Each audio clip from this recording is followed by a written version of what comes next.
Hey everybody, I'm back here with the first movie review of 2023, well, at least 4 movies coming out of 2023, and that of course is the latest addition to the Marvel Cinematic Universe, Ant-Man and the Wasp, Quantumania, the 3rd installment in the Ant-Man franchise, once again directed by Peyton Reed, starring Paul Rudd, Evangeline Lilly, Michael Douglas, Michelle Pfeiffer, Catherine Newton, and of course Jonathan Majors as Kang the Conqueror. There was a lot of hype going into this because really Ant-Man is a franchise that has almost been his sideline as much as the main character himself in the comics.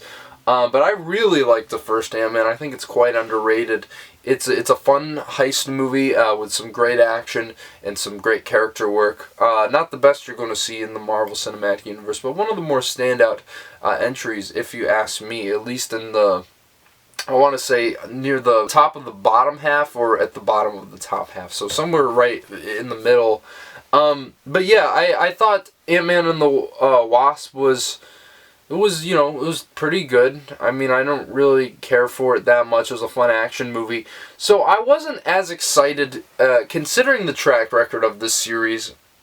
There were so many things that they could have delved into, and obviously the actress who played Cassie Lang got recast as Catherine Newton. I'll get into that. So there was a lot of things, and of course Kang is being set up as the next big bad in the MCU, and this movie certainly does succeed there, I will say that. But yeah, I mean, I still was a bit hesitant, regardless, and then I saw the reviews coming in, and I was like, oh no, here we go. What a way to kick off Phase 5 with the most middling reviews in the entire franchise. And, guys, I'll tell you, it's not that good. Ant-Man and the Wasp, Quantumania, one of the most laziest, uninspired Marvel movies I've ever seen in my life. And that is saying a lot, because this is Marvel we're talking about, right? But I will start off with some positives. Obviously, I do love a lot of the world building, even if they steal a lot out of George Lucas's book when it comes to that and his world building for Star Wars. But there's some really crazy, cool, unique character designs that really kind of make the quantum realm feel alive. I really love what they did with Michelle Pfeiffer's character Janet in this. She gets the most character development out of anybody from the animated series, and I will get into that. And of course, Jonathan Majors as Kang the Conqueror. My goodness, the first scene I saw him in Loki, that variant he was playing, I thought was so over the top and ridiculous. But then he came in and I was like, okay, this is getting serious. Believe me when I say this, okay? I mean, look, obviously Angela Bassett just got an Oscar nomination for a Marvel movie. And this is not going to happen at all. But I think Jonathan Majors is almost Oscar-worthy in this. That's how good he is as Kang the Conqueror in this movie. One of the greatest villains in the entirety of the MCU coming in. And I think, if anything, as I was saying earlier, this film sets him up so well. And that's also my biggest issue with the film.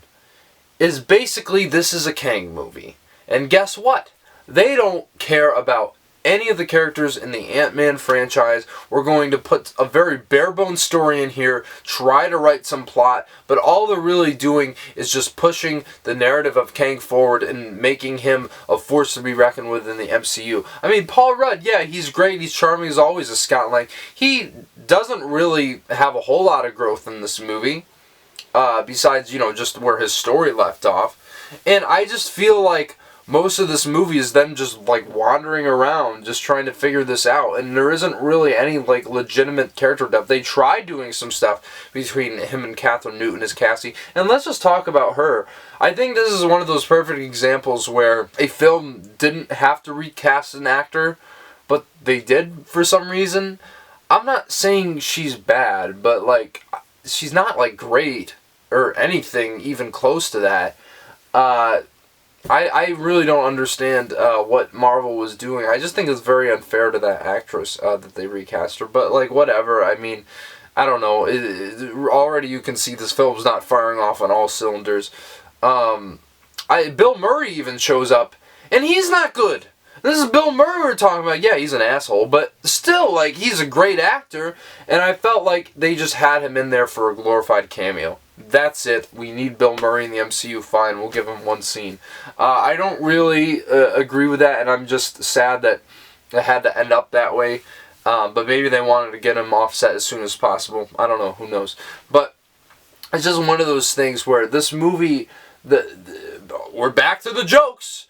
Oh my goodness, if you thought like Black Panther Wakanda Forever was such a breath of fresh air for the MCU, this completely takes that all out and just suffocates you with its humor. And now some of the jokes are quite funny, I do admit, but yet again, it's just the heavy-handed, just over the top, drawn out humor that Marvel's become known for, and this is honestly the worst of it.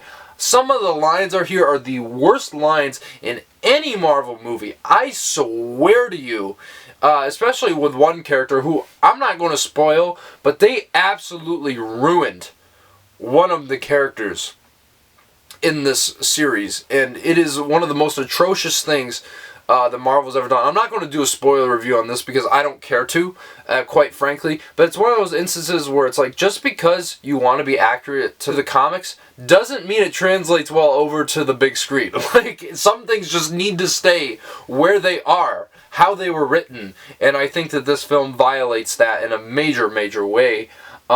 I just really think that this movie, it's such a mess, and I'm so split on it because there's some spectacle in it that I love. I just love Kang.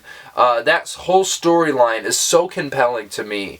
And I think that's really the only reason they made this movie. They don't care about the Ant-Man characters. They don't care about this franchise. Also, it has one of the laziest plot convenience I have ever seen in a Marvel movie, which once again is saying quite a lot. And usually I don't really get upset and be like, are you kidding me, in theaters? But this time I was saying it because I'm like, this is just so mind-numbingly dumb on so many fronts.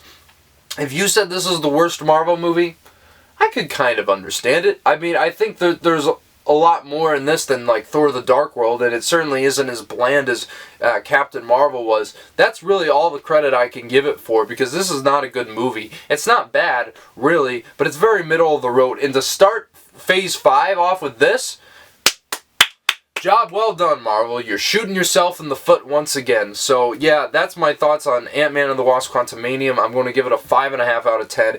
Extremely mediocre film. It just sucks that they've given up on this franchise and Marvel's just kind of phoning it in now. And it's really a bummer because I really thought that Wakanda Forever was a great close to, albeit a weak phase in their filmography, besides that and Spider-Man No Way Home. But this really starts this phase on such a whimper.